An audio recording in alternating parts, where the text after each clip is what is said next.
We haven't learned to see life clearly enough in that moment in order to not have that response. And that's okay. I don't want to give the impression that people who are stressed out or angry or upset are somehow doing something bad. This isn't about shaming stressed out. It's just recognizing that there's a kind of educational opportunity at hand, so that if you're upset or angry, there's some insight that you're missing that you can learn to recover or supply. Okay. My guest today makes a claim that might sound absurd. He argues that everyday environmental stressors technically do not exist, at least not in the sense that an outside event forces a direct biological reaction. I'm Larry Weeks. Welcome to the Bounce Podcast. My guest is Andy Bernstein.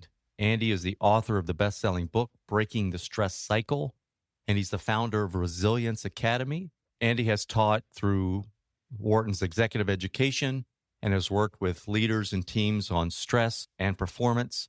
He's worked with corporate and institutional clients, including Merrill Lynch, Morgan Stanley, Wells Fargo, Johnson & Johnson, Google, and many others. Stress, for our context here, refers to the modern frictions that we contract around the unexpected and unwanted events that we constantly fight in our heads. If you've been a listener of this pod for a while, you'll recognize some core threads: external events and our internal judgments about those events, addressed by modern cognitive behavioral therapies, Stoic philosophy, even mindfulness. But Andy brings a practical and unique step-by-step framework called active insight that I think you'll find very helpful. It's a way to not only look at such events more clearly, but also, and more importantly, our arguments with them. So let's get to it. Without further ado, here's my conversation with Andy Bernstein. Andy. Hey, Larry. Hey, thank you for coming on. My pleasure. Thanks for having me. Welcome to the show. Thank you. Are you still teaching at Wharton? I do. So in the exec ed program, I used to teach more, but I still do at least one program every spring. But exec ed is, it's its own little universe. It's not the Wharton undergrads or the MBAs. It's the leaders from around the world who come to Philadelphia to take executive ed courses. I teach some of those. The audience doesn't know this, but we've been chatting by email for, I don't know. I take full credit for it used to be that I traveled. So I used to spend 3 or 4 days on the road every week, and I have 2 little children, and I'm a full-on dad. So like juggling those 2 things, there was just never time. Like I had time for my work and I had time for my family. And I just said like no to podcasts or interviews or, it seemed like Now I don't travel anymore. So, it's nice to spend some time chatting with you. When did your book first, the edition that I got was titled? So The Myth of Stress. The Myth of Stress. Yeah, it came out in 2010. The funny thing about that, and then it came out again. So it just came out in paperback a couple months ago with a new title called Breaking the Stress Cycle. Because the myth of stress was confusing. And I fully own this as well. Like I thought people would hear it like if I wrote a book called The Myth of Capitalism, people would say, ooh, what's the myth? I want to know what's the myth in here. But with curiosity. Curiosity, a little bit provocative, a little friendly controversy. But the myth of stress, I think many people took it to mean stress is a myth. And I've experienced all the stress. So this guy's saying stress is a myth. I'm not reading. F you guy who thinks stress is a myth. But then with the pandemic, Atria Books at Simon & Schuster emailed me and said, we want to re-release this in a new paperback edition. Stress is obviously a big topic today. And I said, great, can we retitle it? And I thought I was fixing a problem that was overdue to be fixed. But like the Myth of Stress is still on Amazon and Breaking the Stress Cycle is on Amazon. And they're not connected the way that would seem to me to make it easy.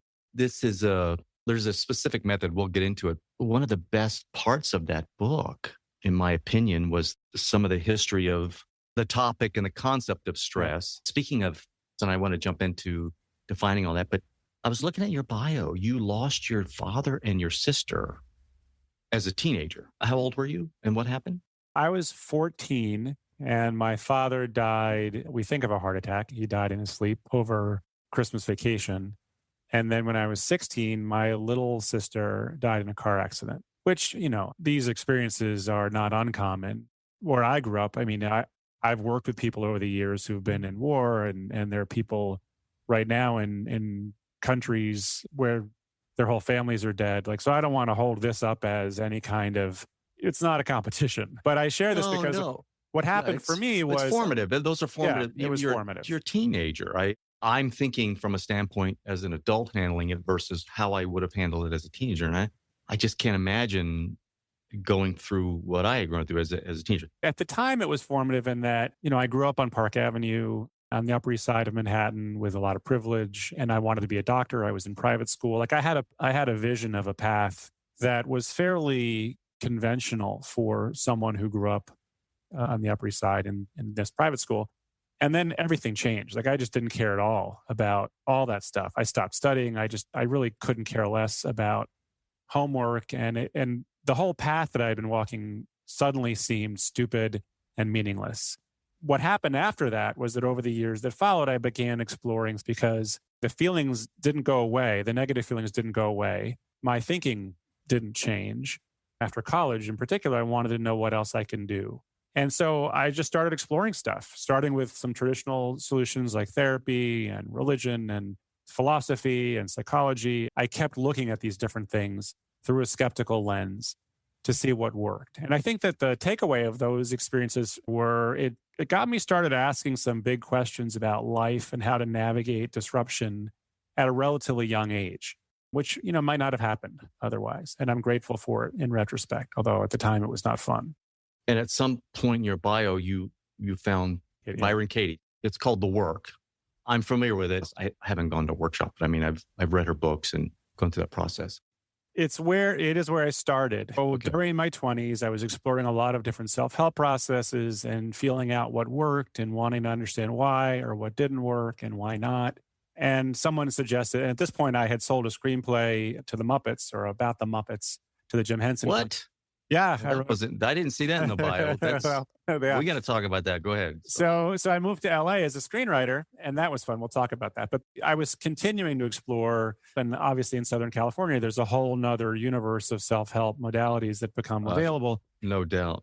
Again, I was open. I was seeking, and I was a skeptical New Yorker, and so I just kind of kept looking at stuff, and someone recommended I check out Byron Katie, who we call Katie. So I went to see Katie at a free event, and I was just blown away. She had a process that she calls it The Work that is like cognitive therapy for people who are familiar with CBT. And it's a cognitive process, but it's skinned in the language of non-dualism or Eastern philosophy. And Katie, I think, would say she wasn't even really coming from the Eastern philosophical stuff. She just came out of her own experience with these insights and then this process. And I loved it. And I ended up working for her very closely for 3 years as her creative director. It was a dream job. I honestly, Larry, was never going to leave. Like I still to this day love Katie and Norm. It was great. But my friends and family here in New York City, where I am again now, didn't get it. It was too, they thought it was too California, or they just weren't interested in stuff that would happen over a weekend workshop. It's a different approach to working on stuff. And I realized that just like we have cognitive therapy and many other tools that help people challenge their thinking, I had an idea for another way of coming at this. So the work is still the work. It's wonderful. I created a process that's called Active Insight that was meant to be similar but different. It's 7 steps done on a piece of paper or online, which hopefully we'll get into. But you don't say a word. You don't get up in front of a room full of people and talk about your problems. You don't lie down on a couch. You don't say anything. You go through these steps. And as you learn how to use them, these steps provoke a shift in mindset in how you think without stigma or jargon or touchy-feeliness. And people liked it. People who go to therapy and who do the work liked it because it was different, as you mentioned. And I've been teaching that. So that was 2004, and I've been teaching it ever since. Yeah, you spoke at Google, I think, right before I landed there. But I'd read your book when it first came out. Let's jump into it. So first of all, I just want to mention to people if they want to check out the work, please do. It's interesting and it's certainly helpful for a lot of people.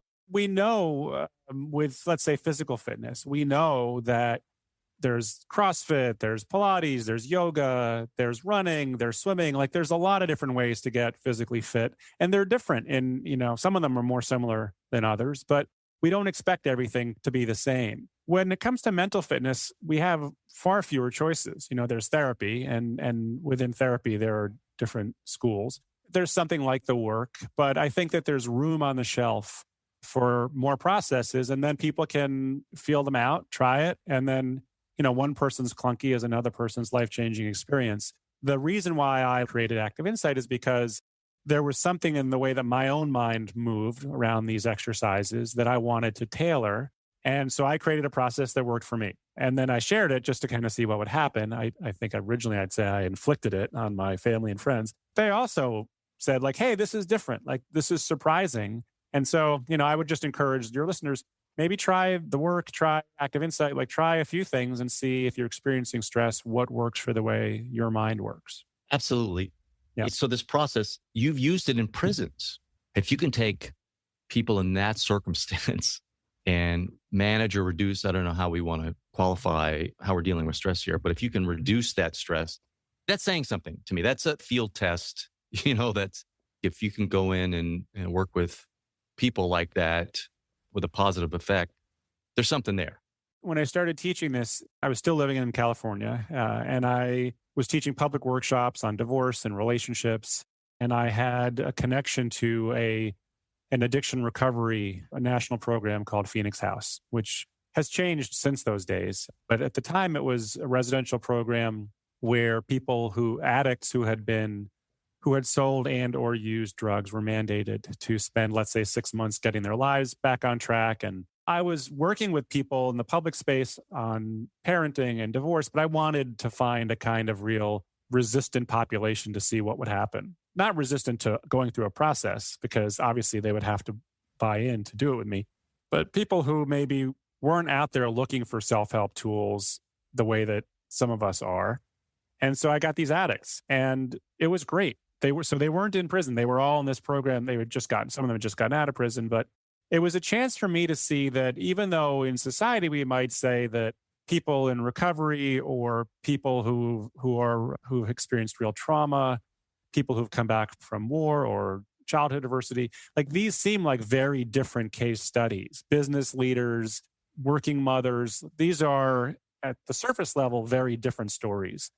But what I saw early on was that when we're looking at how the human brain navigates challenging experiences and the movement that the mind makes to either stay stuck or to move forward freely, it's all kind of the same. It's a spectrum, but working with addicts, working with business leaders, which is what I've been doing most of the past few years, doing my own worksheets as a father, as a husband, it's always the same move. It's like this one move that the mind makes. And if you know the counter move, you can deal with it.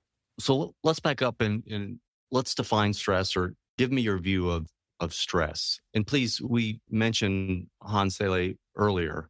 Yeah. Who, I don't know if he invented or he discovered some hormonal processes, right?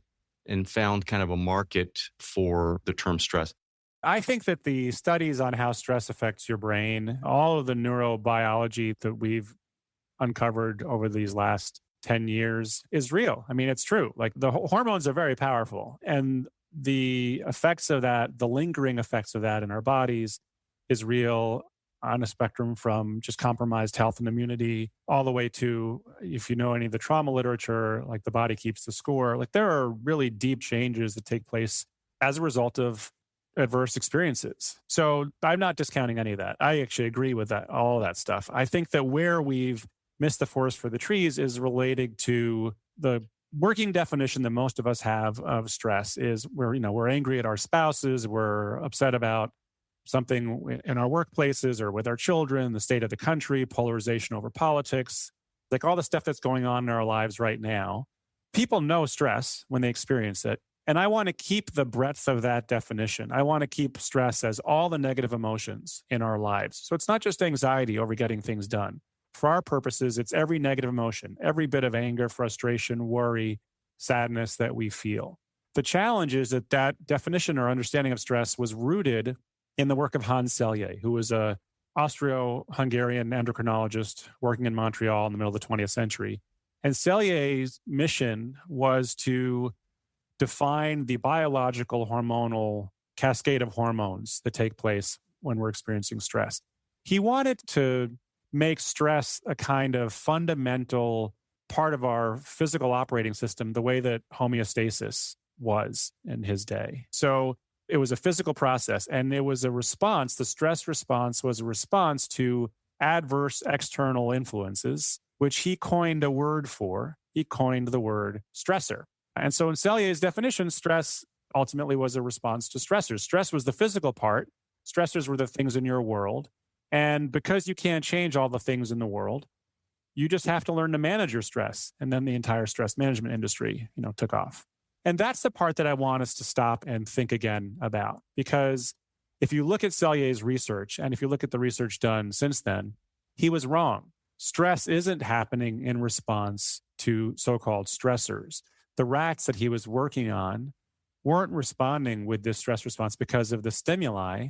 They were responding because of a psychological reaction to the conditions of the experiment. I'll give you a quick example. If you force rats to exercise, they exhibit the stress response. And Selye would go deep into the chemistry, the changes, the histological changes. If you don't force animals to exercise, if you let them exercise by choice, even if they exercise hard, there is no stress response. But Selye missed that because of the way his experiments were designed. He saw all stress as this biological response when actually it's a psychological response first. And that's important because what it means is that if you can work at the level of psychology, if you can change the way someone thinks in the face of these external experiences, you open a different door. That doesn't make any sense with rats because they don't have this capability. But for humans, even in the face of some of life's biggest challenges, there are people who think differently. And that's who we want to learn from. And if we can replicate that kind of thinking, it is possible to come through those challenges without stress, or to take on the stress in our lives and not just manage it, but actually eliminate it. So is there such thing as a stressor? No, that's a great question. Stress is real. Stressors do not exist. And the sooner we stop using that word, the better for everyone. Because the word stressor locks us into Selye's model of stress coming from the outside in. Let's say that you're not someone who is afraid of heights. When you walk up onto a high platform, you don't experience stress. So calling heights a stressor makes no sense. It's not that you're immune to the stressor. You don't experience stress because you don't have thoughts about falling from heights. Same thing with snakes, same thing with traffic. There are people who don't get stressed out in traffic. They're not immune to the stressor. It's just that traffic doesn't work that way. Stress doesn't come from the outside in. There are things in our lives that we have thoughts about, and we experience stress in proportion to those thoughts. If we're experiencing stress, we have a skills gap. We haven't learned to see life clearly enough in that moment in order to not have that response. And that's okay. I don't want to give the impression that people who are stressed out or angry or upset are somehow doing something bad. This isn't about shaming stressed out. It's just recognizing that there's a kind of educational opportunity at hand, so that if you're upset or angry, there's some insight that you're missing that you can learn to recover or supply. Okay. And I just... That's a lot. Sorry, I just threw a lot at you. No, it's good. That was helpful. Thank you. But I just want to be clear and make sure I'm understanding, but also I want to qualify to a degree circumstances. So if a bear is chasing you, you're living in a war zone, or you're living with physical abuse. Yes. Those things can not only be stressful, but traumatic. There is a physiological response to those survival situations. How do we classify those in this soup that we're calling stress? What you and I are going to talk about today is the stress that most humans are experiencing from modernity that offers no survival advantages. That's what I think you and I are going to talk about, not these life-threatening situations. But let's go ahead and manage to the extremes and address those. Just a evolutionary response to survive. We're going to have a flood of cortisol given those particular situations. Sure. Well, let's just say it's adaptive. And if your stress response is adaptive, as it was for our ancestors when faced with predators, then keep it. So I still want to maintain that it starts with a thought. So let's say caveman 1 thinks tiger. That thought triggers this cascade, right? Because it's not the tiger that triggers it. If he doesn't see the tiger, there's no stress response. It doesn't come from the tiger. It comes from the thought. And if he thinks he sees a tiger, but there's no tiger, it's just a bunch of grass, but he thinks it's a tiger, he will have the stress response. But the one who thought tiger had a survival advantage because it does produce this downstream cascade of cortisol, adrenaline. You're faster, you're stronger, you escape. And so you propagate, and that gets natural selection. That gets passed on through the line. The problem today is that for most of us, for most of our lives, we're not running away from predators. And there are good reasons why we have the hormonal reactions we have, again, from a survival standpoint in circumstances like that. And the problem, I think, becomes that the brain keeps working on jobs that are no longer needed, right? There's a grooved in memory where the sound of, just a bang kicks off something in the brain that says, oh, it's a bomb or whatever. Yeah. And thus you have PTSD. But to your point, let's say I get really bent out of shape because of a flat tire. There's not a wire from the tire into my brain making me react, right? It's some interpretation that I have of what's going on, and it makes me stressed out. I think that's right. I mean, this gets, this is a whole nother podcasting conversation, and I'd want to have trauma specialists. But I think that where the state of trauma care is now is that, so yes, the body keeps the score. Like there are actually changes that take place in the brain and in the biology. There's a lot of really interesting stuff happening in somatic processing to try and address that. But there's also the tape that plays in your head. That shouldn't have happened. That thing shouldn't have happened to me. Life shouldn't be the way it was. And that's where cognitive therapy is really useful. What I'm doing is for the people who don't want to go to therapy, but who would want to try a cognitive approach that challenges the way that you think, I'm putting it all online and making it free to try so that we can reach more people than the ones who are out there. It's amazing how much we want to upset ourselves. It's not happening right now, but you are still miserable because I'm in a loop, right? And but I don't think it's a choice, though. I don't think it's a choice, Larry. I don't think that. Okay, that's a good point. I think that what happens is our brains get stuck in a groove. And if we were to give language, I mean, and you can say neurobiologically, like in the brain itself, there's this patterning that happens. But I'm talking about at the level of language. We have a thought. My father shouldn't have died. Like that was my thought. Those are my thoughts. And as long as I believed that, I continued to experience the effects of those beliefs. So whether my interest was in finding a way out of that into peace of mind again, and I tried all the external ways. Well, not all of them, but I mean, I tried a lot of them, and and they gave me a break here and there. But ultimately, for me, I needed to look at those thoughts, the core beliefs that I had about how the world was wrong. And this is what I learned from Katie. When I started being able to challenge those beliefs, it changed everything for me. And then I was just about, well, what are the ways that we can do that? What are the different ways in which cognitive therapy does that, or REBT does that, or there are a lot of different tools in this area. I wanted to find one that had the lowest threshold and the greatest return on investment. And that's where Active Insight came from, was a way to shift mindset with minimal packaging. Yeah. I want to get there because it's so helpful. But there's some ground rules I think you set, or we should probably set here.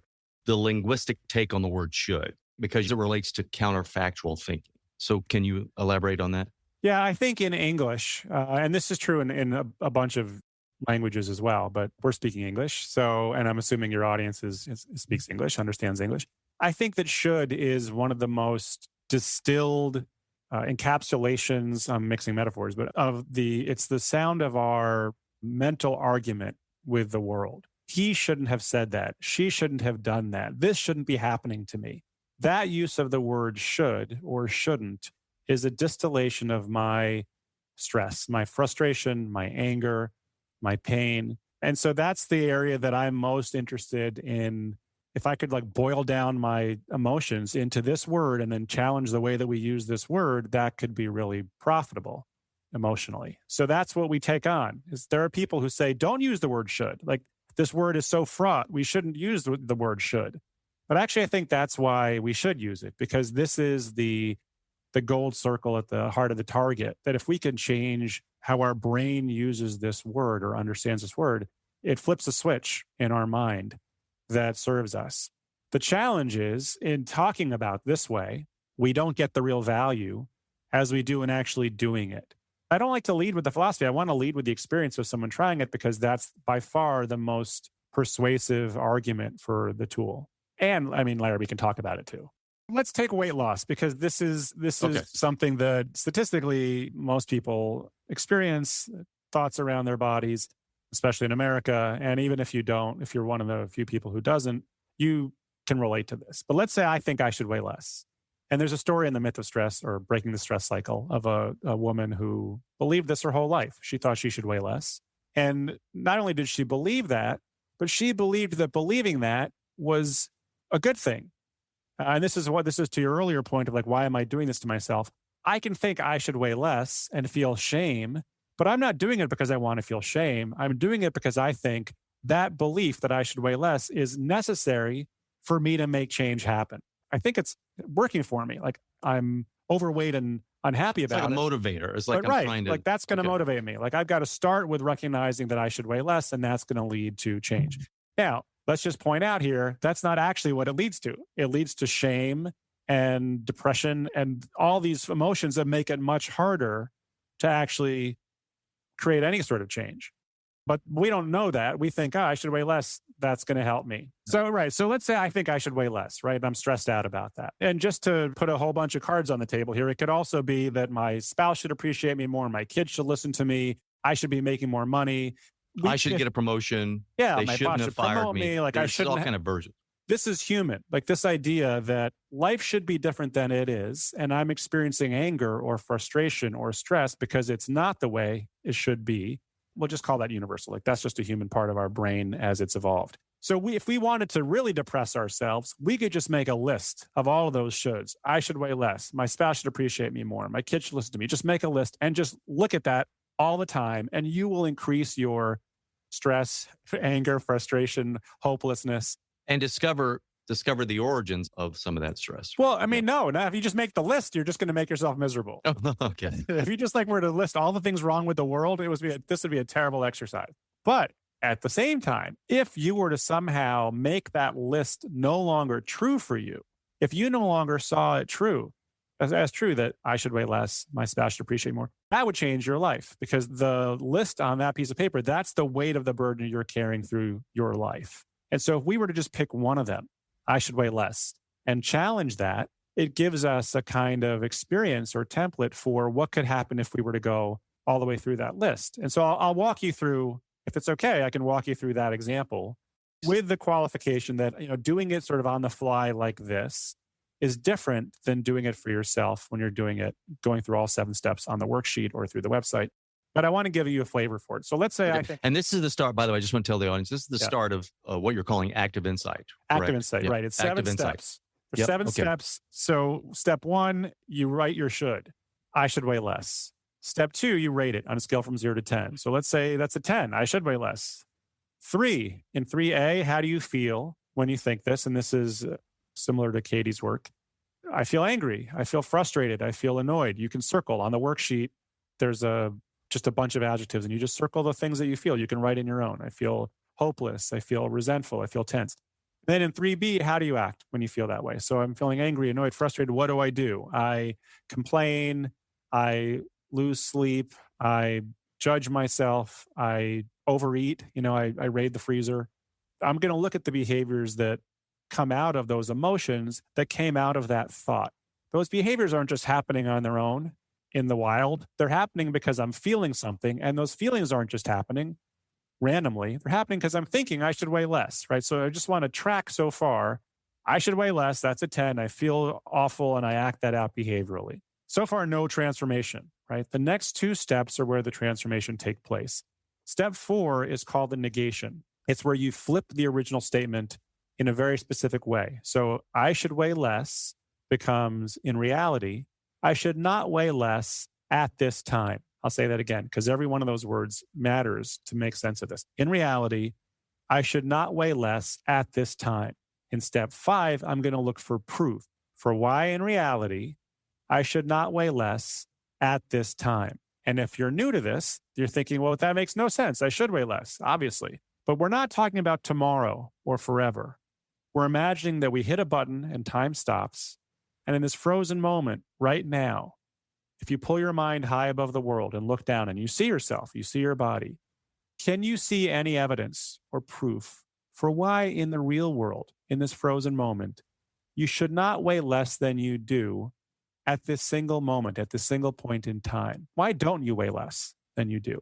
And if someone were to sit with this and create that space where they can look at themselves and their lives honestly, they might say things. This is the story that I'll share from Breaking the Stress Cycle, where this woman said she saw that she joined a gym and doesn't go, or she eats for taste or convenience instead of for its nutritional impact. She hasn't studied nutrition. She hasn't joined a community that helps hold her accountable. She hasn't taken baby steps and studied the way that habits are actually successfully inculcated, right? So in reality, I should not weigh less at this time. And I can see the factors that have made this present moment true. I'm not condoning it.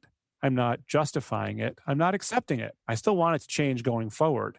But I can see in this moment how this body right now is the effect of all the choices that have happened up till now. That's the insight that Active Insight wants someone to have for himself or herself. So instead of it happening with a therapist or even me telling you, here's the truth, that's sort of the Dr. Phil approach, people just sort of resist. I want someone to sit with this for themselves and look for why in reality I should not weigh less just at this time. And when they do that, a space opens up.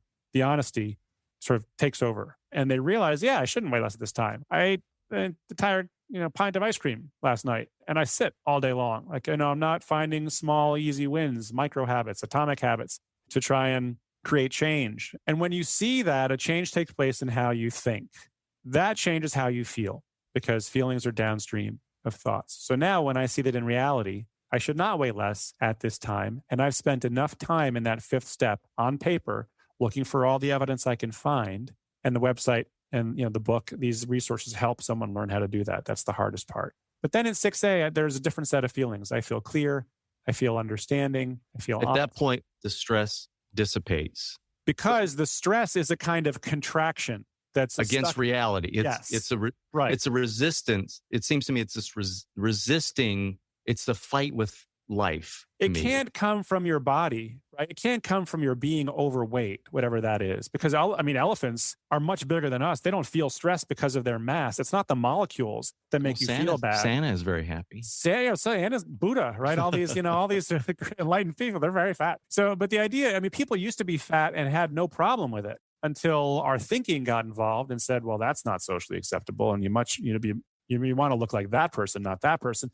And now, then at the end of the 19th century, you can look at ads where people wanted to look heavier. They got pads to stick in there. Women were trying to bulk up because that was at the time, the desired gold standard. So it's not the body itself that's producing your feelings. It's thoughts like I should weigh less. And when you see that in reality, you should not weigh less at this time, it doesn't mean that you just stay happy with your fat body. It means that you see the truth and you're unburdened from that spinning squirrel cage in your head. The thinking is changed. And so you feel different. And out of that, in 6B, when you're feeling clear and honest, you take action. Maybe it means you find community to hold yourself accountable. Maybe you study how habits are born. You pick up books on nutrition and you understand hormones and leptin and ghrelin and macronutrient choices. There are things that you might get into, but you get into that from the realization that in reality, you should not weigh less at this time, not you should weigh less. The last step, you just rated again. It was a 10. I should weigh less, the original belief. But if I've spent time doing this for real, maybe now I should weigh less is an 8 or a 7 or a 4. But you're measuring the insight that you had, and then your to-do list is 6B, where you're going to take those actions and try and make your insight active. In the case of losing weight or trying to get in shape or whatever it is, if I keep criticizing myself in that way by saying I should meet some standard or I shouldn't weigh some amount or what have you, that actually could be a spiral into self-defeat because you could do the opposite, right? You just give up or whatever. You're trying to relieve that tension, that you're trying to relieve that resistance or what have you. But let me use it in another context. So, and tell me if I'm right. Say I lose my job or I get fired. Let's say I get laid off. I get laid off. And I could start this kind of stress response by saying to myself, I should not have been laid off. Yeah. They should not have fired. Yeah. Right. And the event itself was not pleasant, but now I'm carrying the event around with me and talking about it to myself in my head saying, that shouldn't have happened. That was unfair. It doesn't make sense. And I go into this loop. So you're saying, and this is not, I would assume this is not easy. There are times when I've done it where to start this is not easy because you then have to look. You have to look at what the truth is and dig into it and say, and that's where your statement in, the negation comes in, right? First, you make the statement, in reality, I should have been laid off. I should have gotten laid off at that time. So you make that statement without the proof. You just make that statement. Then you try to find proof for that statement. How is that true? You start piling up. One of the ways it's true is that it happened. In other words, if it actually happened, it should have happened because whatever forces and events prior to it stacked up to make this happen. What are some of those events? The company has a budget shortage, right? It's running out of cash. It's not selling enough products. Or somebody doesn't like my personality and they don't know me, or you're making a guess, but any one of these guesses could be true, right? But you're just saying, how could this be true? Since it is true, what other? And at some point, that's when I've experienced relaxing and the acceptance. I've experienced that at some point in collecting those potential proof points. How could this have happened? And what's helpful, Andy, is that when you have so many of them, you're like, wow, this really should have happened because, especially if you have some inside knowledge as to what's going on in a company, right? So anyway, do I have that right? Absolutely. You have that really right. And that's simple, but not easy because it's a kind of showdown with yourself where we are used to challenging the way that other people think. We're actually really it is a good. Showdown. That's a good point. It is a showdown with yourself because you got to go. Yeah, you've got to be willing to challenge your own thinking, which is such a strange, unfamiliar experience for most of us. Like we're great at challenging the way our loved ones or our colleagues or our children think, but challenging your own thinking is not a typical part of our educational process. And yet, if you're experiencing stress and you don't want to, challenging your own thinking is a shortcut out. And so this gives you a structure to do it where you don't have to, it's not very expensive. It just takes honesty and a willingness. And you're going to sit down and look for why in reality they should have fired me. I should have lost my job at that time. I'm not making something up. I'm going to look as hard as I can for the truth, which is that, as you said, it could have been budget cuts and the recession or pandemic and, but stuff like I didn't make myself indispensable. I was working hard, but not smart. That's a good point. Stuff comes up, Andy, where you're like, all of a sudden, when you throw in some of the innocuous stuff, budgets, whatever, but at some point, you start finding your behavior showing up where you're like, I forgot that I yelled at this person at a meeting, whatever. I'm just making this up. But all of a sudden, what's amazing about the process is the things I wouldn't face up front at some point surface. I don't know if you've found that with clients or what have you, but I certainly have. It's like, oh, wow. I put myself in the other person's shoes. That's right. You put yourself in their shoes. And if you can't do that, you can ask them. You can go back and do a postmortem and say, hey, I'm trying to process this. Why did I lose my job? Like, why was it me and not Fred? And then you find out, if you're really interested in the truth, you'll find out, well, Fred actually made himself indispensable. Janet made herself indispensable.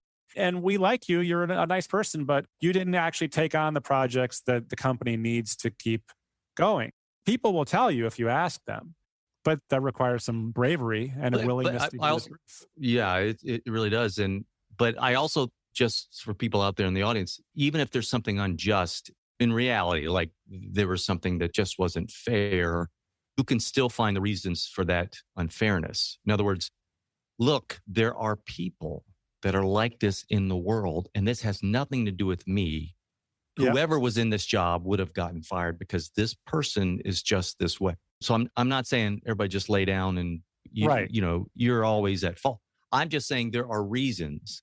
It could be this person is not well adjusted. They don't know what they're doing, or I could represent anybody in this role. And well, what you're pointing to though is the sort of onion peel aspect of this, where someone can go through this worksheet. I shouldn't have been fired, and realize in reality I should have at this time or at that time because that decision maker didn't really know me. And this isn't a just world where everyone is easily known for their full value. Now I've got a thought. Well, people should have taken the time to get to know my real value then. well, that's another worksheet. Like that's just a separate, now you start that one. Okay. And it's a life skill. It's not meant to be, this isn't, you can have a drink and forget it, but that only lasts for a couple hours. This is something that over the weeks, months, and years ahead, as your mind throws up these beliefs, you've got something to return to as needed. I think that's an advantage. Yeah, I have a friend. In fact, I just saw him this week who many years ago got divorced. He never remarried, hasn't remarried yet, but no divorce is pleasant. But there was some anger there. He was angry toward his spouse and there was some blame going around. I just talked to him this week and we reflected back on he owned everything.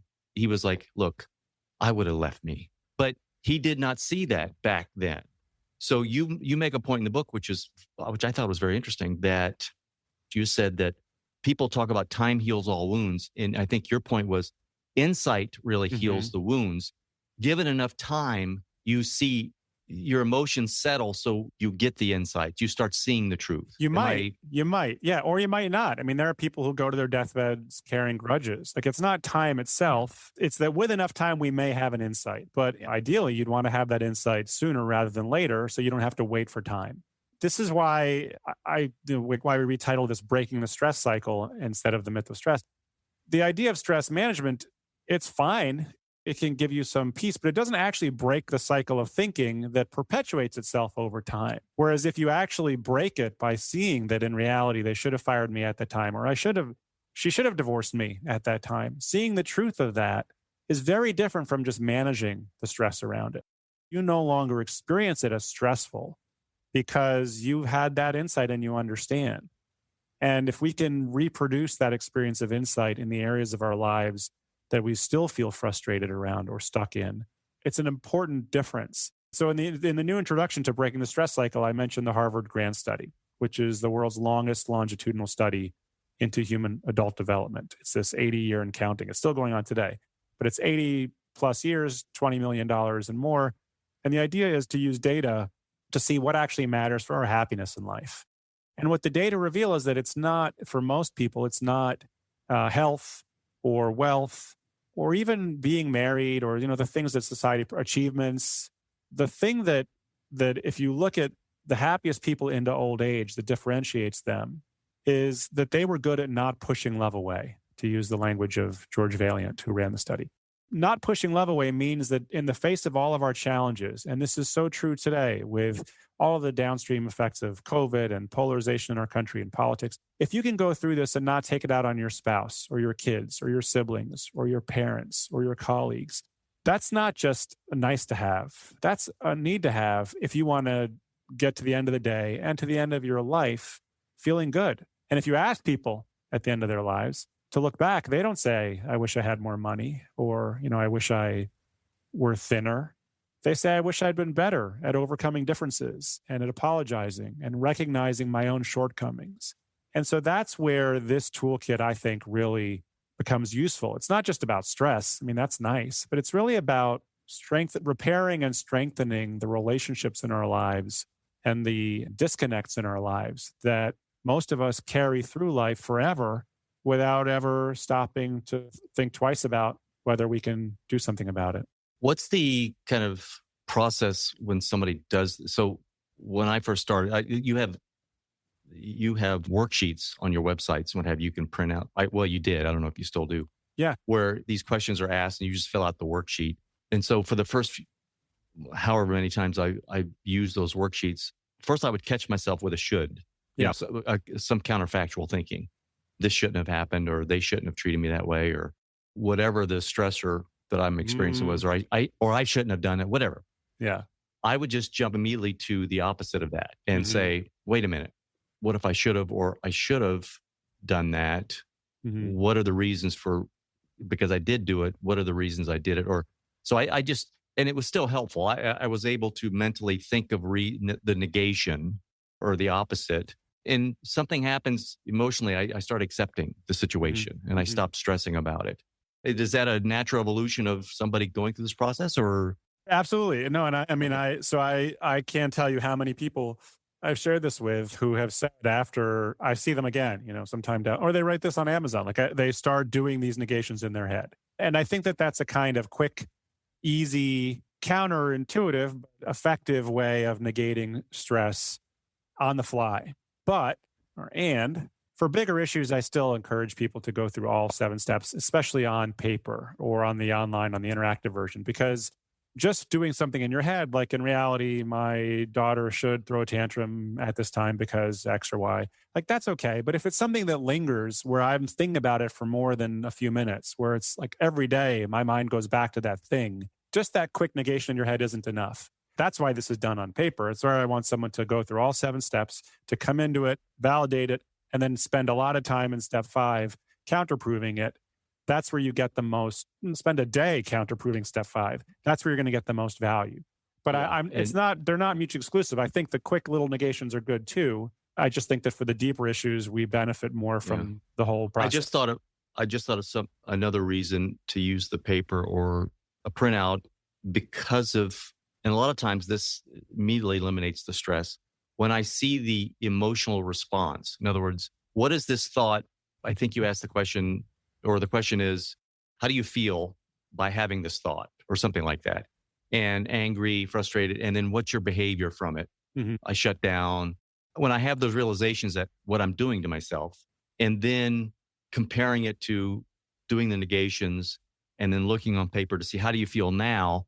And sometimes I don't even have to get to the negation. If I see what the effect in my behavior is from the feeling because I'm thinking these thoughts, I start letting them go. It's easier to let them go. Does that make sense? Yeah. I mean, I think people may have a variety of different insights along the way, and I would encourage people to try it and see what happens. I just think that to start in the very beginning, I like the idea of don't work on yourself. I threw out, I should weigh less, but I'd rather you start with someone else. Like they should see it my way. They should appreciate me more.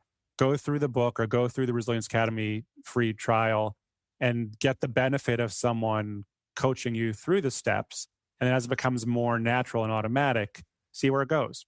Andy, aren't I going to be a doormat if I let go of the stress of my life? I mean, isn't me worrying about a project that I'm working on, isn't it getting me to the level I've gotten to? Isn't me getting all worked up over something at work what really is driving the success that I've achieved? If you look at the research around flow, Mihai Csikszentmihalyi is the sort of famous. That's a great book. Yeah. So, and he's written several, and there's other studies that aren't even in the books. There's a lot of positive psychology studies around this, but the idea is that if you're successful and stressed out, you're succeeding in spite of your stress, not because of it. That the greatest high performers in sports, in music, in any arts field, and I would argue in business, it's just as possible. But the greatest performers have flow, not stress. They're the ones who are fully engaged, like there's stimulation, there's engagement, there's goal setting, there's stretch goals. They're not sitting back, but there's a sense of ease around it and creativity and flexibility. And the idea that stress is the best fuel source for motivating us, I think is wrong. It can motivate us, but I mean, so does, anger and fear. These things can motivate us, but there's a better fuel source in flow and in compassion and empathy that we don't even get to see unless we're willing to discard the idea of the stress concept. Yeah, I read somewhere some years ago, somebody asked a very successful entrepreneur and angel investor, and if you were to go back in time and tell yourself something or give yourself some advice, give your younger self some advice, what would it be? Basically, he said, I would say do the things you're going to do, but with less stress, less anxiety. Everything takes time.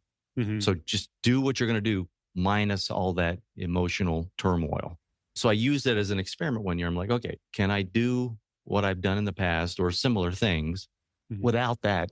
And I could, but I had to keep catching myself every other day like, oh, wait a minute, you're ramping up your emotions. This is an experiment. You're going to try to do what you're going to do without that. So anyway. Well, good for you that you could do it. It was hard to catch. The whole problem was catching yourself. Yeah. I couldn't do it. I mean, when I was really struggling in life and I would read these motivational speakers or, see them on stage or whatever, the idea that you could just let it go or manifest something else or whatever it was, like that just never actually, when it came down to it, didn't work in a sustainable way for me. So I'm not trying to motivate anyone to be more positive, just to make the difference here clear. I'm interested in being less negative. And I like that. and Psychology of subtraction. It's totally I like subtractive, right? Yeah. In a world which really, I think, platforms the additive, like the additive stuff is sexy. The accepting and not fighting so much. The Grant study, which I mentioned earlier, reveals that the happiest people aren't the ones who have the most positive. They're the ones who have the least negative. And so I don't wake up every day and think, how am I going to, maximize my happiness? I want to minimize my unhappiness. And for me, that means if I have an issue with my wife or my kids or my mother or whatever it is, I'll do a worksheet. And the more of those worksheets that I do, and for me, it's the Active Insight worksheet, but that works for me. But the more of these worksheets I do, the less angry I am, the more compassionate and empathetic and forgiving and understanding I am. And I'm left feeling those feelings that the motivational people want me to feel, but not because I'm trying to, just because that's what's left when you've cleared all the crap out of the way. If anyone who's hearing this is interested in trying Active Insight or wants to even skeptically kick the tires, resilienceacademy.com gives you a way to do that for free. I love it. Andy, thank you so much. The republished version or the new title is Breaking the Stress Cycle. Yes, Breaking the Stress Cycle. Yeah. Thank you again for coming on, man. Thanks for having me, Larry. It's a pleasure. Well, that's a wrap. Thank you for listening. If you enjoyed it, do share it with your friends and on your social platforms. Big thanks to Sam Williams, my audio guy, and the beautiful bumper music you're hearing is Michael Petrovich's Bella Luna. For all my show notes or resource links, visit larryweeks.com, and we will talk again soon.